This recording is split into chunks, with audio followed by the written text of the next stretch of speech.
اللہ تعالیٰ ہی نے ہر چلنے والے جاندار کو بری ہو یا بحری پانی سے پیدا کیا.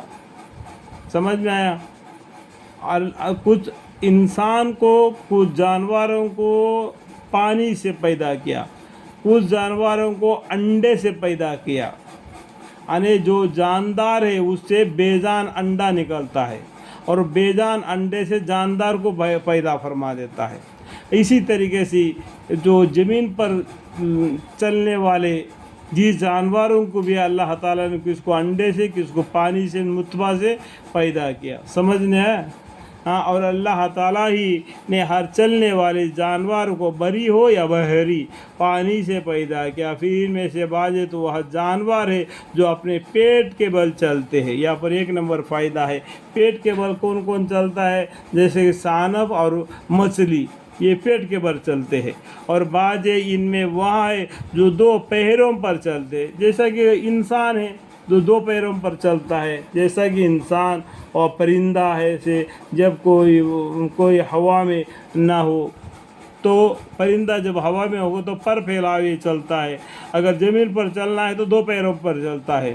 اور بعض ان میں دو وہاں ہے جو چار پیروں پر چلتے، جو چار پاؤں میں چلتے ہیں، جیسا کہ جانور ہو گیا یا گیدم ہو گیا، جو چار پاؤں والے جانور ہوتے ہیں نا وہ بھی چلتے. اس سب کو اللہ تعالیٰ نے اپنے قدرت سے پیدا فرمایا اپنی اپنی حالت کے مطابق. ٹھیک ہے. اللہ تعالیٰ جو چاہتا ہے بناتا ہے. بے شک اللہ تعالیٰ ہر چیز پر قادر ہے. ان اللہ علی کل شیء قدیر. ہم نے یعنی اللہ تعالیٰ نے حق کے سمجھانے والے دلائل نازل فرمائی ہے. یعنی اللہ تعالیٰ نے، ہم نے کا مطلب کیا ہے؟ اللہ تعالیٰ نے حق کے سمجھانے والے دلائل نازل فرمائی. حق کیا ہے؟ ایک اللہ ہے. حق کیا ہے؟ ایک دین ہے. حق کیا ہے؟ قرآن ہے. لقد انزلنا آیات مبینات. اور ان عام میں سے جن کو اللہ چاہتا ہے راہ راستہ کی طرف ہدایت فرماتا ہے. الحمدللہ.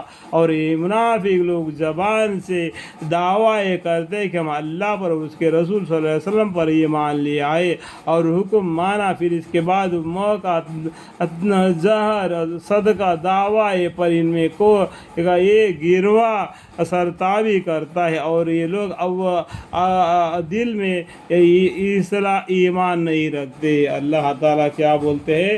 زبان سے نہیں، دل سے ایمان لانا، دل سے کلمہ پڑھنا، دل سے شہادت دینا، دل سے نماز پڑھنا، جو بھی کام کرتے اپنا دل سے کرنا. اللہ تعالیٰ دلوں کی باتوں کو جانتا ہے.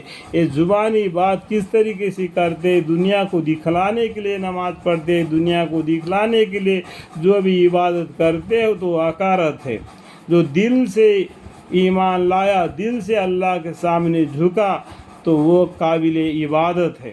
اور یہ لوگ جب اللہ اور اس کے رسول صلی اللہ علیہ وسلم کی طرف اس غرض سے بلائے جاتے کہ رسول اللہ صلی اللہ علیہ وسلم کے اور ان کے قصوں کے درمیان فیصلہ کر دے تو ان میں کا ایک گروہ پہلوتی کرتا ہے. جو آپس میں لڑائی ہوتی ہے، کوئی بات چیت بھی ہو جاتی ہے، پیغمبر صلی اللہ علیہ وسلم کے پاس آ جاؤ اور فیصلہ کر دیں گے تو اس ٹائم پر یہ کھولیں گے ان کا گروہ پہلوتی کرتا ہے. اور اگر ان کا حق کسی کی طرف واجب ہو، اور اگر ان کا حق کسی کی طرف واجب ہو تو سر تسلیم خیم کیے ہوئے آپ صلی اللہ علیہ وسلم کے پاس چلے آتے ہیں.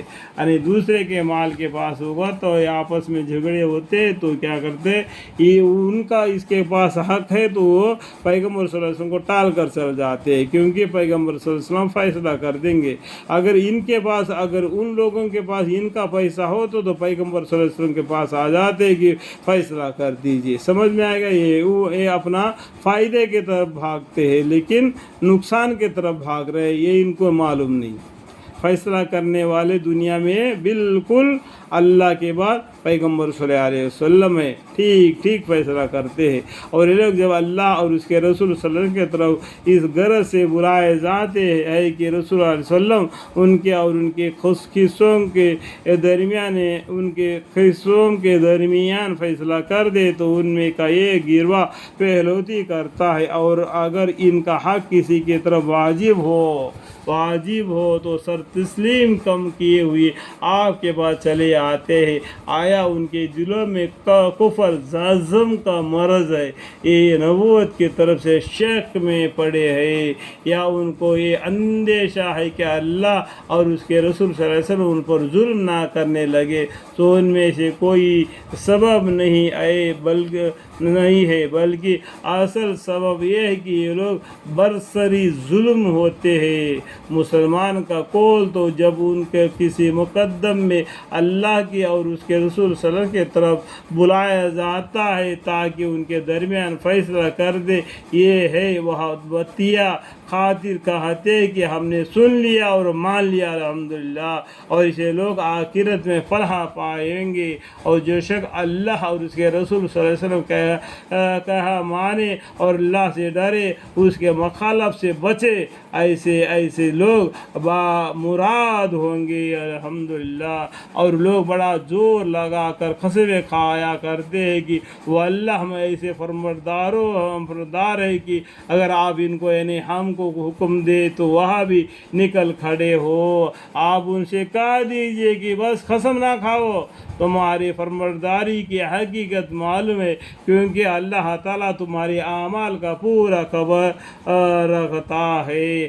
آپ کہیے کہ اللہ کی اطاعت کرو اور رسول صلی اللہ علیہ وسلم کی اطاعت کرو، پھر اگر تم لوگ اطاعت سے روگردانی کرو گے تو سمجھ رکھو کہ رسول اللہ صلی اللہ علیہ وسلم کا ذمہ وہی تبلیغ ہے جس کا ان پر بھار رکھا گیا ہے، اور تمہارا ذمہ وہ ہے جس سے تم پر بھار رکھا گیا ہے، اور اگر تم نے ان کی اطاعت کر لی تو راہ پر جا لگو گے۔ اور بہرحال رسول اللہ صلی اللہ علیہ وسلم کا ذمہ صرف صاف طور پر پہنچا دینا ہے۔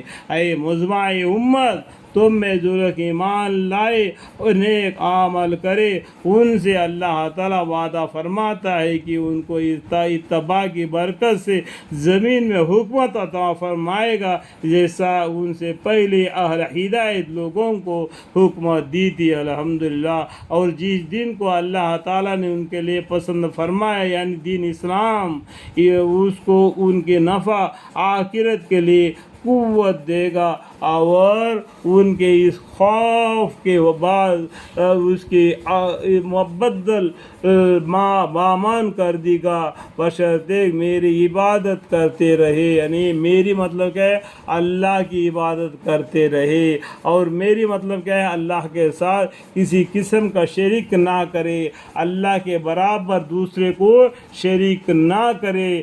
اللہ ایکتا ہے، اللہ توحید ہے، اللہ نرنکار ہے۔ قل اللہ سورہ پڑھو، ان چاروں آیتوں کے بیچ میں جو آتا ہے وہ اللہ ہے، اسی کی عبادت کرو۔ اور جو شخص بعد ظہر اس وعدے کے ناشکری کرے گا تو یہ لوگ بے حکمی ہے۔ اللہم اغفر لی، اللہم